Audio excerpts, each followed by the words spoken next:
I'm Lori Balderas, and I'm so happy you're here. Well, once again, I have a very special guest, and he is another author. I know Fresh Catholic is doing a lot of episodes this year with authors, and Lori Balderas is reading more books than she's read in years. I know my mother is pleased as punch. But the difference of this book, first of all, it's a very different book, and I can't wait to dive into it because my guest sent it to me, and I absolutely loved it. And don't tell him, but I'm a super fan. So I don't know how many fans he has, but I have a feeling I'm the president of his fan club. So contact me if you want to be a part of my group. Let me tell you about my guest today. His name is Jeff Jones. He's an author, and he is a passionate Catholic living in South Carolina. He is a retired U.S. Air Force intelligence analyst who worked nearly a decade as a law enforcement crime analyst. I'm so sorry. I'm so excited. I can't even talk. He is a Catholic revert who got back into the church when he met his now wife, and they've been married for 30 years. So right there, that's just amazing in itself. Jeff Jones wrote a book called Unforeseeable, and he sent it to me, and I just gobbled it up. I thought it was an amazing book.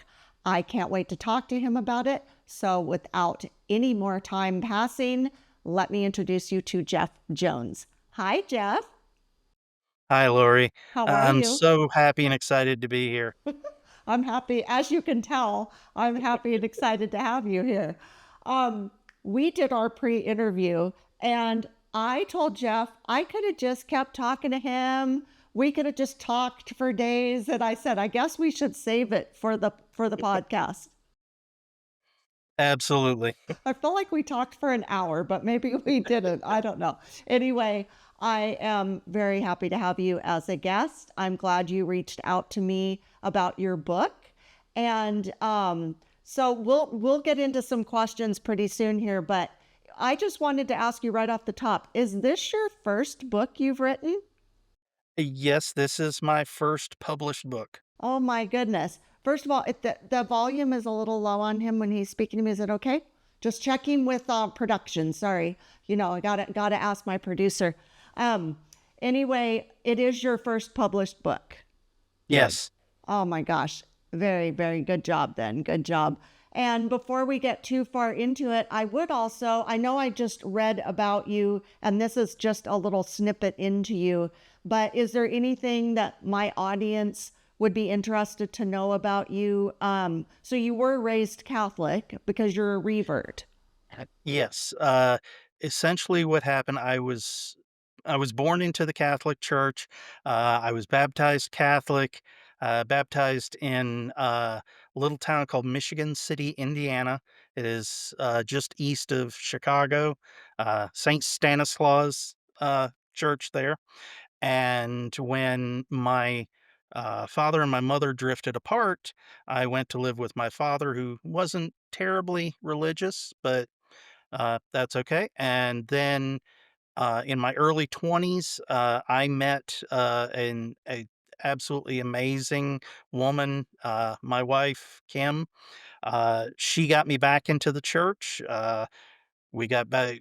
I started, going to mass. I went through all the sacraments, baptism, not confirmation, first communion, all of that. And that was at a little church right here in South Carolina, Saint Joseph's in Chester, South Carolina, and just that's that's how I got back into the church, was the amazing woman that has been married to me for 30 years now. That's beautiful. Well, God always has a plan of how to get people to the church, back to the church, and we just have to be a willing participant. And sometimes it just takes a good woman. Yes, Ask it ask my does. husband Simon Balderas. That's what got him back into the church too. This one. So well, Yes. that's really good to know. And then you've obviously had quite a successful professional life and now you're retired. So is this what you decided you'd like to do is get into writing? Yes, I've always been, somewhat interested in writing. During school, I was told that, I had a very good imagination, but never really tried to pursue it. But after spending, 20 years in the military as a military intelligence analyst, and then I spent almost a decade outside of the military doing law enforcement crime analysis. I tend to have, of course, tend to have a very analytical mind. I try to think things on multiple layers, and just something about a year and a half ago, just something came to me, spoke to me, and said that I needed to write this book. Interesting. Well, and I know that you also told me that you were writing it, and then all of a sudden you got a like an epiphany of how to finish the book. Is that right? Yes. Yes, I started out the basic story. I'm like, "Okay, I'm pretty sure I know how this wants to go," and then just as I was starting to wrap the book up, I it was really something I really can't describe, because the majority of the last chapter, I felt like, um and this is actually a phrase that readers will see in the book. I felt something far above me was dictating how to finish the book. I believe it. I believe that. That's really amazing. I love to hear things like that, where we just again we are open to the Holy Spirit working through us, and instead of fighting it, we go with it, and that's, what we should do. And I think a lot of people struggle with that, but when you do, you know, um just surrender to it, that's where Right. some of our best decisions are made, right? I agree, and it's honestly, that last chapter's one of my favorite parts of the book. Well, I don't think I have a favorite part. I thought it was so good. So you described this book, Unforeseeable, as it's a little screw tape letters, a little, say it again, I'm never going to get this right. Faustian Bargain. Faustian Bargain and a little Christmas Carol. So I agree with that.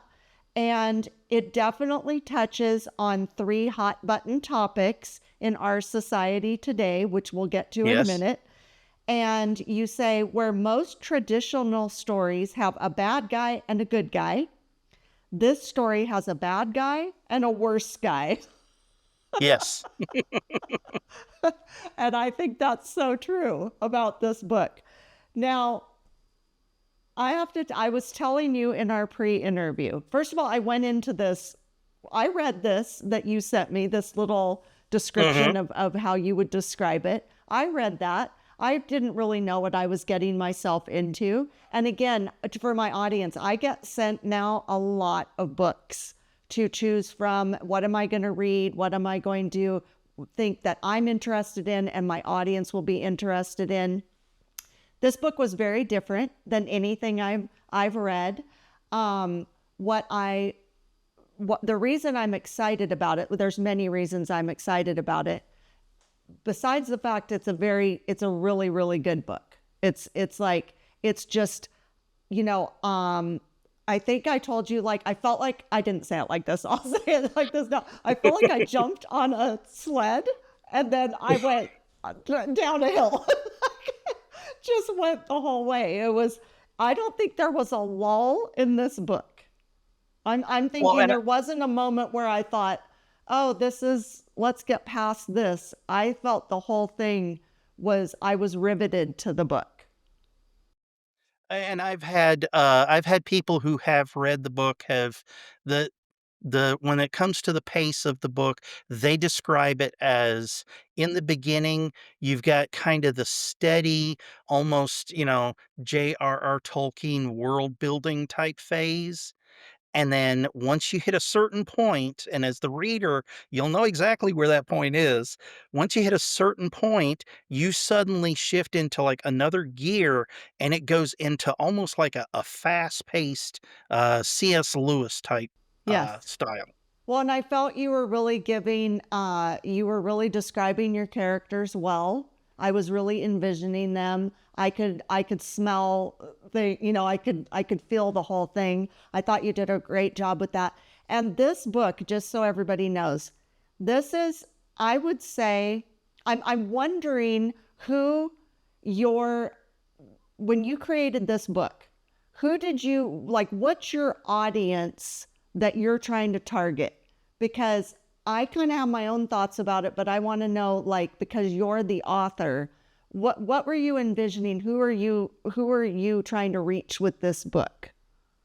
I think this book is intended to reach out to the people who they're kind of those borderline. They like the scary books, the scary stories, and that's kind of their niche.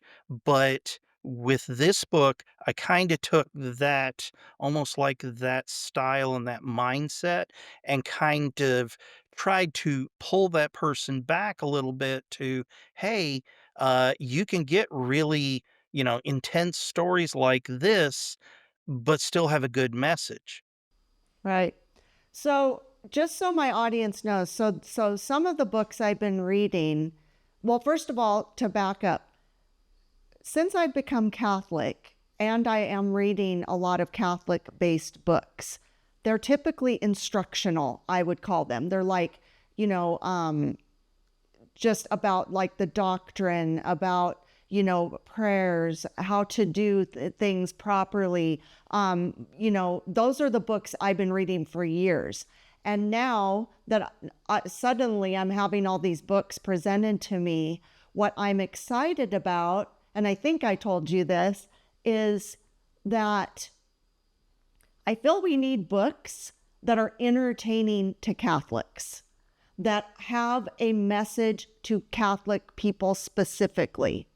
So that, because I was also telling you, we're in the film industry. We don't think that there's enough quality Catholic or Christian movies and shows being made, like what we would consider really good, high quality. They're few and far between. And it's unfortunate because, I don't feel comfortable going to certain movies and watching certain things. They go against my morals and my ethics. I don't feel comfortable. I don't want to spend money on them. I don't want to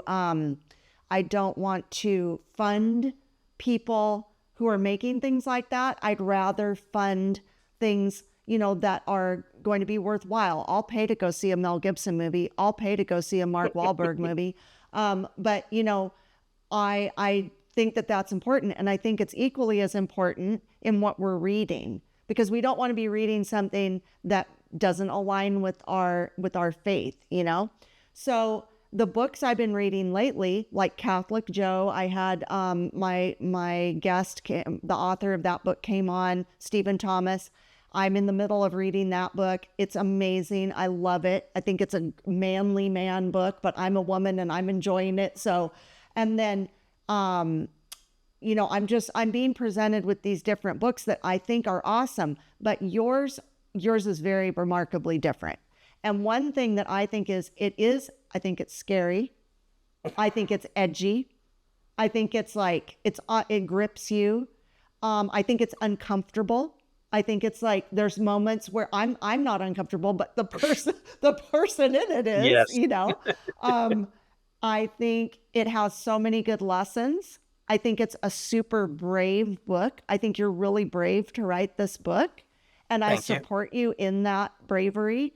And the reason I say that is because you're hitting on really hot button topics in our world today that are hard to talk about because we as Christians, we as Catholics get backlash for feeling the way we do about certain subjects. And you're just going into these subjects, and you're not just going into them, you're showing how somebody's decisions, how somebody's choices, how somebody's thoughts can really dictate the future, certainly. It's like what your past has done dictates your future. What choices you make dictate your future. If you make the wrong choice and decision and you're not thinking in the proper way, you're going to go off the rails. And the character in this, Stephen, certainly finds that out the hard way. Yes. And you mentioned earlier a lot of the stuff for Catholics to read out there are more instructional, more manual. This is how you do this type thing, and I think that's where this book is different in that it takes real world issues, real world concerns, and it actually shows where those things actually intersect with Catholic teaching. Right, right. And I know we were also saying before that we do need books like this, where people can have an outlet. Like, again, this one, that's why I was interested to know your audience, because I think, right now there's a lot of people that are interested in like, murder mystery shows Yes. or books or, things that are edgy. But this book also, it has such a lesson to it, and I was saying to you, I feel like I'm so proud of you with this because you are being brave. And I don't think a lot of people feel like they can be brave. And I think these are a lot of things I think most priests should be talking about in their homilies, are these more, kind of uncomfortable things that we need to Yes. talk about. And it's like, I think now, that we're moving into a new administration and there's a new way, kind of what I call getting back to some normalcy or some traditional thought patterns, that this is a good time for this book to come out, I would think. Yes, and it's one of those things where, it's there's so much, especially when it comes to the world of entertainment, there's so many things that people are afraid to discuss because they're afraid of who they're gonna offend or who they're going to, who they may, kinda push off and, "Oh, well, I might not wanna write like that because that means that this certain group of people, aren't gonna buy my book," and, yeah, it's one of those you can't you can't communicate that way. You have to communicate with a message that you believe in. I mean, it's why one of my favorite Catholic saints is Saint Peter Damian, doctor of the church. This was a guy he lived back in what 11th century, and he was another one that he was going to step forward and he was going to say what needed to be said regardless of who it offended. Yep. Well, and we're going to take a quick break, but when we come back, I'm just going to go ahead and tell the audience the 3 hot topics just so they know. Is Okay. that okay that I do that? Yeah. Can I give that away? I I think we think we can can get give away it. with that. Okay. All right. So we'll be right back. Have you ever wanted to witness the miraculous and walk where saints have walked? This is your chance.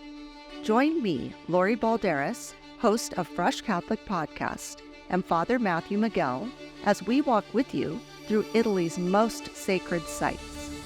From the Eucharistic miracles of Lanciano and Orvieto to the peace of Assisi, your heart will be transformed by these extraordinary moments of grace. You'll walk the hallowed streets of Rome, step into the history of the Vatican, and witness the places where faith has flourished for centuries. Each stop deepens your journey. Each miracle renews your soul. We invite you to join us on an unforgettable, life-changing experience. Join us and let your faith come alive in Italy. And we're back. Okay, so that was a little teaser to get them to come back after the break, see? So just so we can kind of, draw people into this book. Because again, when I started reading it, I didn't really know what I was getting into. And so part of me doesn't want to tell the audience because I'd like them to just read it and kind of feel like I did. But I do feel like I don't want to dive in too deep because I want to draw people to read the book. But what's really interesting is the character in this book, he, like many people today, feels like he has a really good idea about what his thoughts and feelings are. He doesn't feel like he wants to change his thoughts and feelings. He feels very strong about them. He feels very righteous in them. And he feels like he knows better than anybody, and he's not going to listen to what anybody has to say. Is that fair to say about Stephen? Very much. So then he's met with a mysterious character who is Dolan, right? Yes. Dolan. And Dolan, I have a vision of him, and then you have a vision of him. Anyway, I thought he was an amazing character because, we'll just say it. He's the one of the bad guys. I won't say which one because you said there's a bad one and a worse one. So we'll just let the audience, figure that out. But Stephen is met with 3 different subject matters that he thinks he's an expert on, and he's just not going to learn he doesn't want to know any other view of it except for his view. So one is being gun control. Yes. One is abortion. Yes. And one is trans issues. Yes. Okay. So those, I would say, are huge topics. Now, to take all 3 of those on in one story it's like I say, it's brave, it's risky, but I have to say, the way that this is presented in this book, if people, whatever your stance is on anything, if you would read this book with an open mind and just listen to what's being said, how it's being presented, the story that's being presented, you don't have to agree with it, but to read it as, I just think it's a very thought-provoking book that makes you walk away going, what do I think about that? Maybe I don't feel the way I thought I did. Or maybe I feel even more strong, and this is a piece of trash novel. I don't think anybody's going to think that. But I read it in a few different ways. I read it with, I was going, bravo, bravo. You're saying stuff that I think a lot of us feel, but you're saying it out loud. And then I was also thinking, if I were Stephen, there's a lot of Stephens, quote, quote, yes, Stephens in the world that just don't want to think any other way. They don't want to be reasonable. They don't want to talk. They don't want to see why somebody feels the way they do. I think this could be eye-opening for those people because there's lots of people that feel the same way Stephen does in this book. Yes. And, specifically, and I want to make sure to clarify when it comes to the whole trans topic, the aspect of that that's touched on in this book is the gender transition of minors. Right. Yes. So thank you for clarifying that. Yes, because that is something that we should all be concerned with. We should all, Yes. Want the best for our children. And even for the people who have trans children or who, are dealing with those issues. One of what I feel is a misconception about the Catholic faith is that we're labeled as being hateful or Nazis or these different things when we are not for something. And it's more that I feel that we come from everything with love, like Christ Right. wants us to do. We love all types of people. We want the best for all types of people. We're not going out and trying to hurt and harm other people. At least the Catholics I know. I'm not Oh, I friends with all agree. the Catholics in the world, but I'm working on it. No, just kidding. But I feel like our general agenda is love, care, kindness, service. But we want the best for people. We don't want people to be put in a position that's hurting or harming them or others. We want to be sure Absolutely. that people have a Christ-like attitude. And it doesn't mean we like what everybody's doing.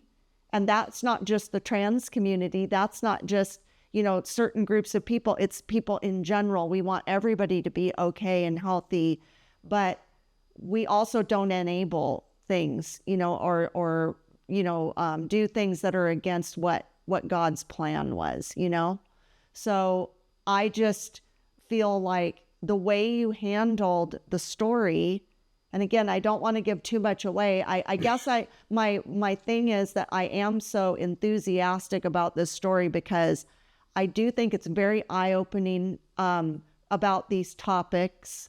I think the way it's handled, again, makes you think, huh, how do I feel about this? What would I do in this situation? It also puts yourself in Stephen's shoes to see, like, why does he think the way he does? I'm fascinated by that.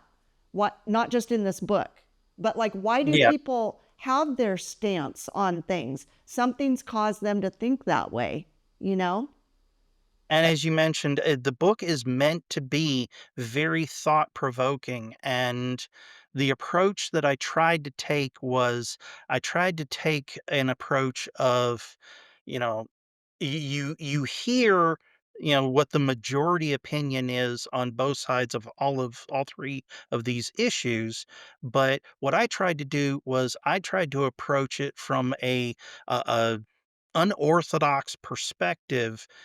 Okay, it addresses gun control, but it addresses it from this particular perspective, or the transition of minors from this perspective. And it's meant to be thought provoking, and it's meant to try and get people to, even people who are completely on the opposite end of the spectrum of the church, to get them to at least sit down and think about these things from these other perspectives.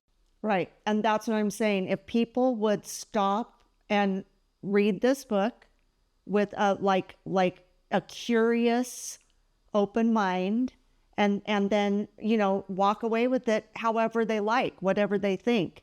But I do think, like I just said before, you know, everybody has their reasons they think a certain way, or an experience that made them go a different direction or something. But I think, to me, this is a cautionary tale of how people should be very mindful about what their thoughts and actions are doing for the future. Like, plan ahead. Right now, you're thinking in the moment. You're thinking, this is a great idea. I'm just trying to, solve a problem immediately and fix this thing immediately. But as we know as Catholics, everything takes time. Everything is, And that's go ahead. And that's something else that I wanted to try and get people to do is, think about things, especially these particular topics, as okay, yeah, there's this solution that is going to produce what they think is desirable in a day, a week, a month, but what is this actually going to do, several months, several years down the road? Right. Exactly. And people, most of the time when you see somebody going to do something that, if you're older and wiser, or even if you're younger and wiser, and you say to somebody, you're not going to want to do that. You're going to regret that. That's going to be something down the road that you're not, anticipating. And, that's hopefully when we get older and we've gone through a life and we're wise, I mean, I was a teenager. I didn't listen to everything I was told, for sure. I had to like really stumble and fall on my face. And I mean, literally and figuratively, I really screwed up. I messed up.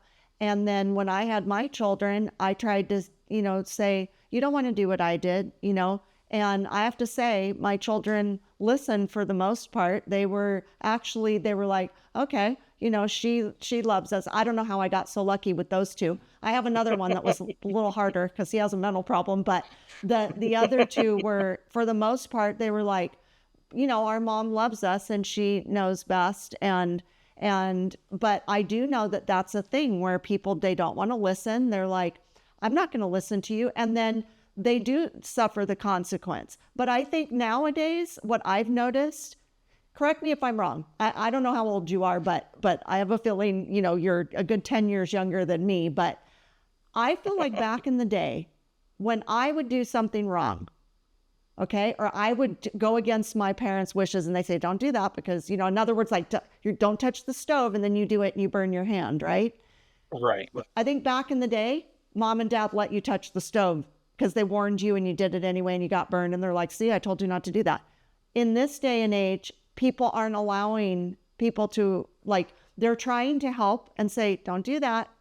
And then the person, they try to buffer it too much. And I appreciated that in this book, Stephen is bound and determined to make these choices and decisions. He's warned, he's given little, like, are you sure you want to do that? And then he does it anyway. Yeah.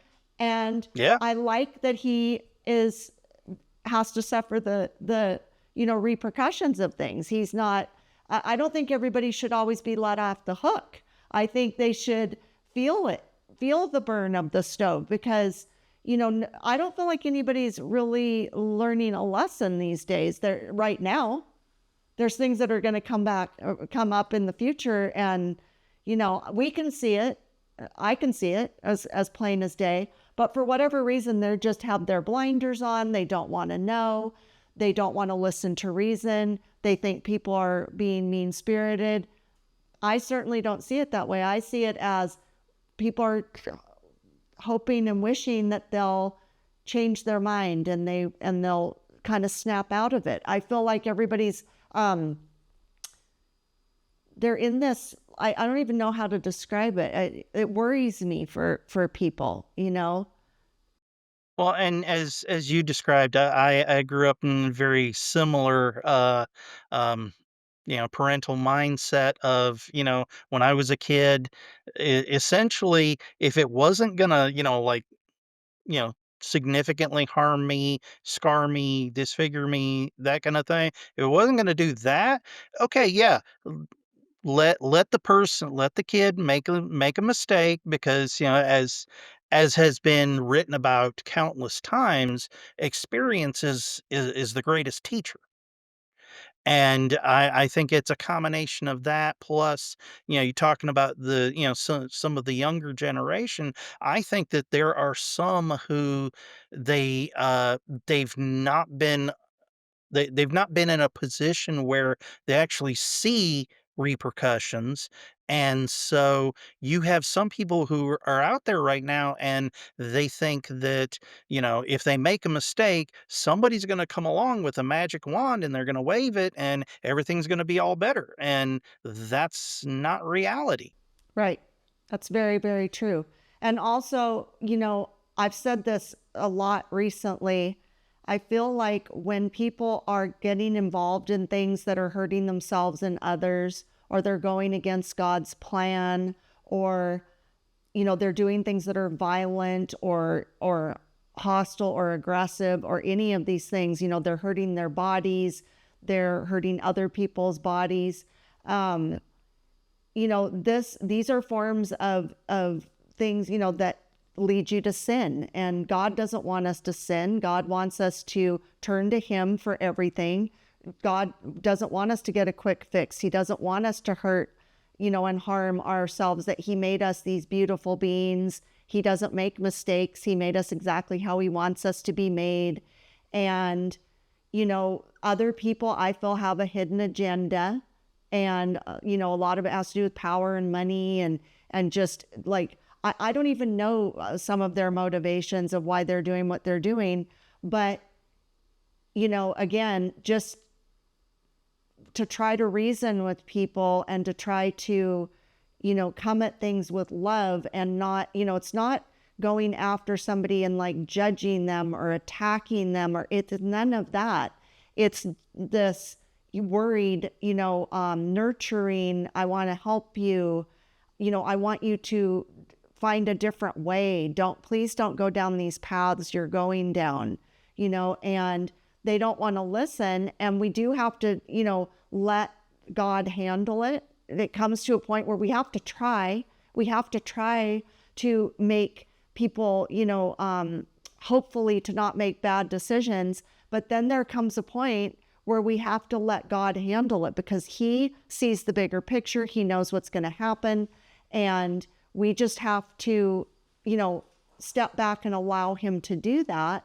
And that it's really hard, especially if it's people around you that you love and you want the best for them. And especially like with our children or our grandchildren or whatever, we don't want them to be struggling and everything. But there are things that they do need to struggle through. But you know what I'm trying to say. Right.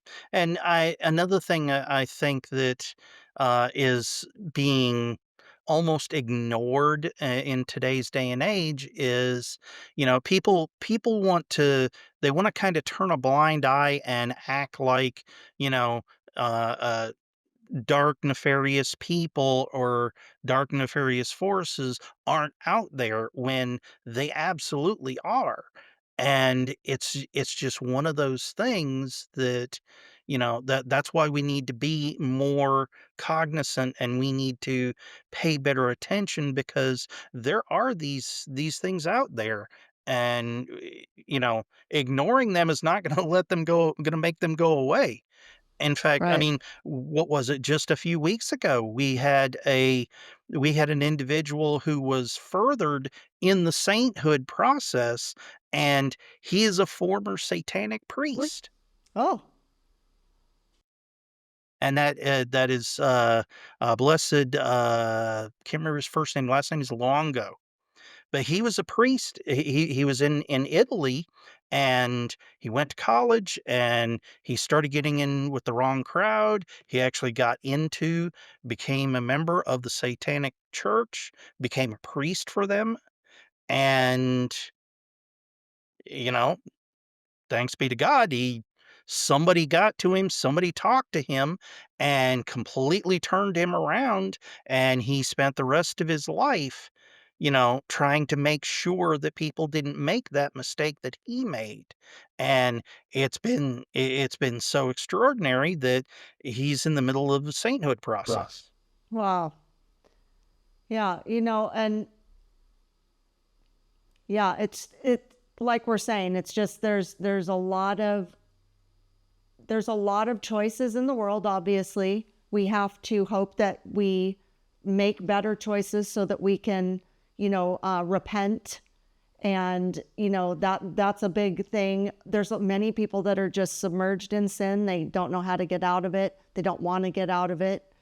It's all in God's timing if they do get out of it. But like I said, we kind of have to try with them. We have to, pray for them and hope that they change. But this book, to me, like it's one of those books where I think it's shocking. It's like, like he's just kind of going along thinking, excuse me, thinking he knows everything about everything. And then he is met with kind of some shocking revelations, I would say. And, I'm not going to tell you what happens because I want you to read the book, but I just thought it was very well executed. And, Thank you. like I said, I don't think there's a point that I go, oh, that was my favorite part, or or there was a lull. I just think I love the whole thing. But I have a few more questions for you when we come back. We have to take another quick break. Okay. We'll be right back. Let me tell you about all things Fresh Catholic. So buckle up. We have a podcast with weekly topic episodes and Fresh Catholic Daily, the daily Mass readings, on all platforms and YouTube. Like, share, subscribe, rate, and review. That would really help. Our website, freshcatholic.com, has an online store with merchandise and coffee, a blog, comics, info about our pilgrimage to Italy in September of this Jubilee year, and Fresh Catholic courses with educator Charles Merritt, including the Hail Mary, the Our Father, Sin, Sacraments and Grace, Advent, Angels, and Virtues. We're on Instagram and Facebook at Fresh Catholic with short videos every day. Email me at lori@freshcatholic.com. I'd love to hear from you. And please consider becoming a Patreon or sponsor to help support our mission of drawing people to the faith or back to the faith. Phew! Spread the word and join the fun. Thanks so much. Bye. And we're back. Okay, I was just telling Jeff in the break that I just have so much more about this book I'd like to say, but I can't because I don't want to give it away. I want you all to order it. And we'll have a link to the book in our show notes, right? And they can just order Yes. it from the link. Excellent. Yes. You're going to get, as soon as we're done with this podcast, you all go to the show notes, go to the link, and please order it. It's so good, and read it for yourself. And it's a fast read. It's like, probably because I didn't want to put it down, but it moves along. It'll be, a good read for everybody. So I have to ask you, why did you decide to write this? Like, what was your epiphany to say, this is what I want to write, at this point? Like, did something happen that triggered this story for you? It's kind of an interesting story because I've been wanting to write a book similar to this for a while. And like I said, about a year and a half ago, something just inspired me. And the more I got into the book and the more I started writing it, the more I was like, okay, this is actually a book that, it kind of breaks the mold. It's not it's of course not your classic, Catholic story, but it's one of those where people can take this and they recognize things in the world and in society right now, and they see where the two kind of blend together. Okay. And then, um, what do you consider the message of this book to be? I think that there are three main messages in this book. I think the first one is, you know, as I said earlier, there are some dark people, there are some dark entities in the world, and we need to be cognizant of it. We need to pay attention to, what we're doing, what we're getting involved in. We need to know, church teaching. And then probably the second message is, you know, as I mentioned about the dark entities, we need to realize that the dark entities that are out there, they're not going to be in red spandex and pitchforks, and they're not going to have horns coming out of their head. They're not going to be, spewing pea soup at people. They're going to look like a regular, average, everyday person. It may even be somebody that's just a couple tables down from you in a restaurant. And then the third thing is, um, regardless of what we get into, whatever we end up finding ourselves in, and whatever mistakes we may make, um, it's not the end all be all. There's a path out of it. That's one of the wonderful things about our church is we have a proverbial army of clergy, of lay people who that's what they've dedicated their entire lives to, is helping people who have found themselves in these situations and have, been the path or the help for us when we make a mistake to get out of it and get you know, back into God's grace. That's right. And, to circle back on what you just said about when there's bad people out there or bad situations, it's not always going to be really apparent to us. And I think that's the thing is, people are being disguised, and children, and just honestly everybody, they get sucked in because the person that's doing something to try to get them into something, that's going to send them down a bad path, they don't look sinister necessarily. They could be the most wonderful person you think, and they say the right words, or they say, like they have certain things in common with you, allegedly. And then they take you down this path, and it's right into, a deep, dark path. And again, it's like, if you look at it on the surface of like, oh, I've done this, there's no turning back, I can't make it better. You can, if you're repentant and you're truly repentant and you mean it and you want to make it better. But I've said this in 1,000 different times. You can't go to God and con God. You can't say, oh, I'm so sorry. He knows when you're sorry and when you're not sorry. He knows when you're really repentant. He wants you to make the right choices and decisions. He wants to forgive you so that you can move on with your life. But then there's the people that just don't want to do that. They don't think they No. need God. They don't want to follow what his plan is, even though he has the best plan. They think they know better. They suffer the consequences.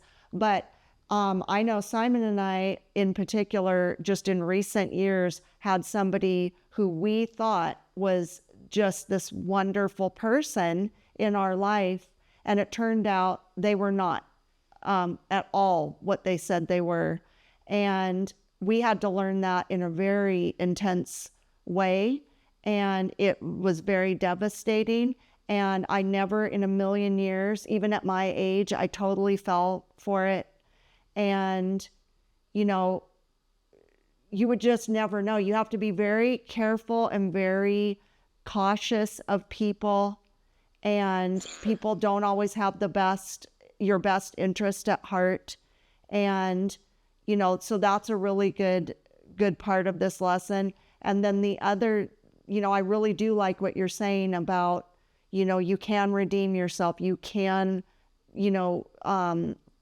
go to the Lord. That's the only place you're going to, be able to fix this. You have to admit what you did. You have to humble yourself. You have to, just drop to your knees literally, and, just beg forgiveness and mercy, but mean it and want to change, and, so, I mean, I think, I don't know if that's exactly how Stephen felt in this book, but I just think, Stephen was just, again, he's kind of what I would call a very typical case study of people today. And I think, he's what you don't want to be, what not to do. Like there's all the how-to books. He's what not to do. Yep. But yeah, it's a very edgy book. It's definitely, I just think so many people can get so much out of this book.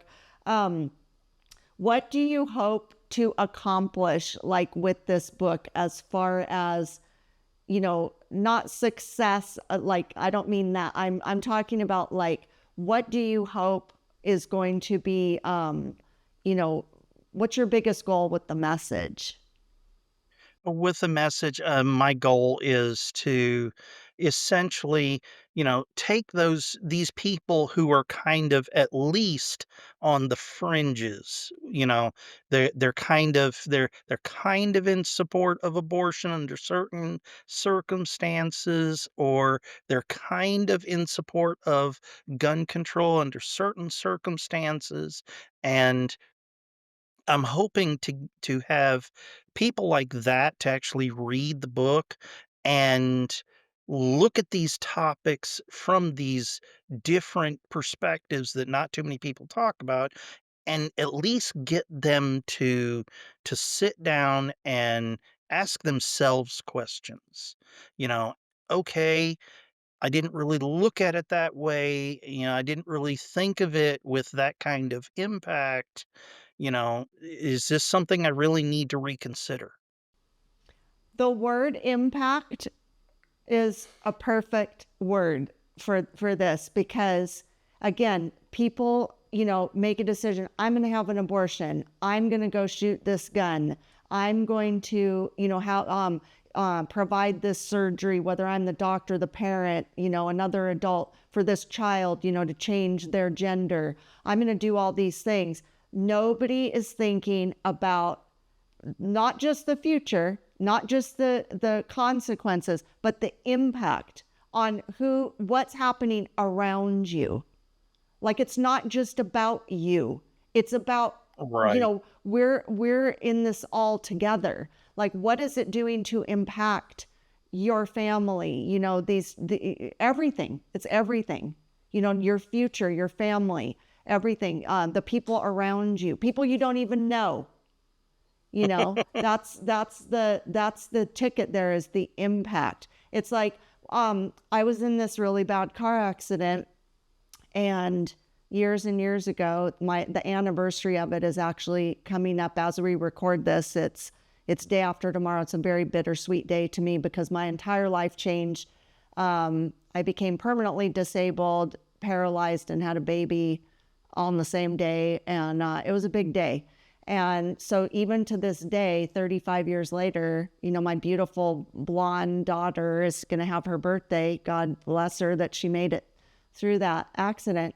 But, I went to counseling with a pastor afterward, and he said, you were saved for a reason, and you don't know who this accident is going to impact, people you don't even know. It's going to change your life, your children's lives, everybody around you's life.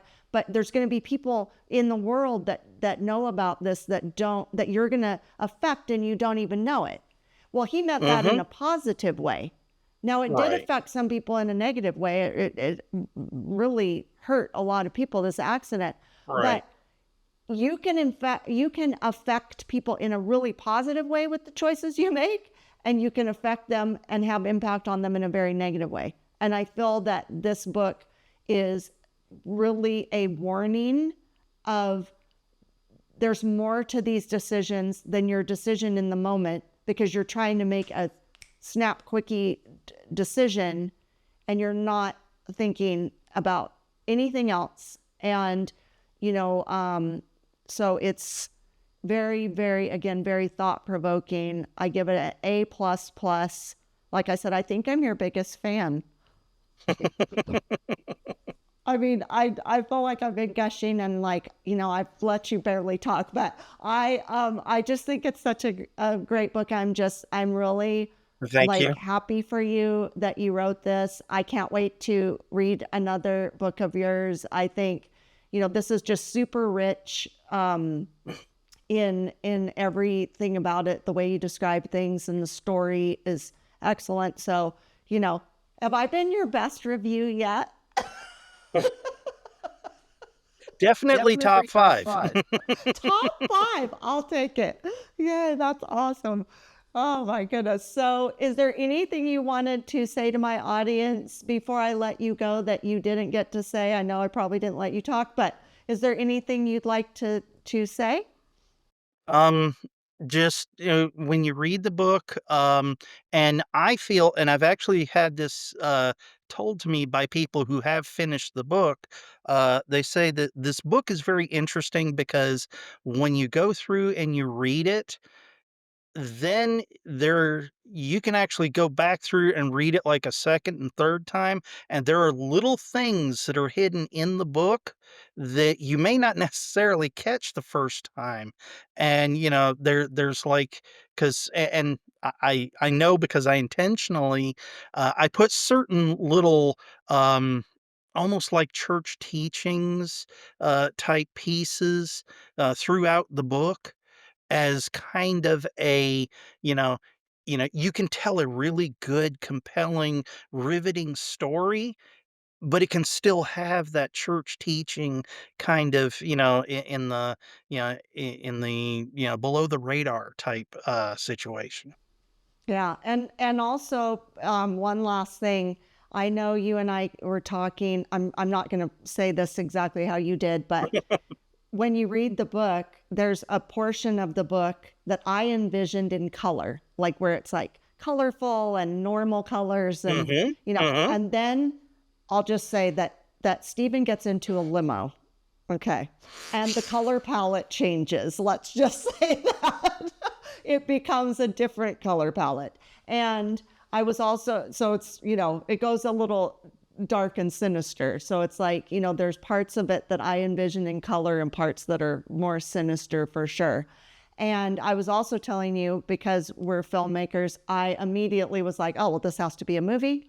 And so if there's anybody out there that wants to donate money to make this a movie, Simon Balderas and I will make this movie. I'm just going to throw our Yes. hat into the ring because it would be an amazing movie. I already have it pictured. I already have it cast. No, I already have the locations. No, so I mean, that's my forte. I'm the set designer too. And then Simon Balderas will turn it into a masterpiece. So if Of anybody, I'm course. serious, if anybody is interested in funding this to be a movie after you read the book, contact Fresh Catholic and let's make it happen. I'm Yes. dead serious. Yes. No pun intended. Okay, so anyway, I so appreciate you coming today. I know we had some technical difficulties to begin with, and Satan was trying to squash this and not let us do this interview. But guess what, Satan? Once again, we beat you. So thank you so much for coming today. I appreciate you. Thank you for the opportunity to be on your show and to be able to tell people about this book, because I really truly believe that, I believe it's a really good book. I think it is a book that can help many people. Yes, and I think it could be life-changing to people to read this book. So that's my hope for it. I wish you all the biggest success. Thank Bye. you. Okay. Thank you for coming today. All right, Thank you. Bye. everybody, go to that link, click that link, order that book. You won't be sorry. Thank you for coming today. Thank you. Love you. Bye.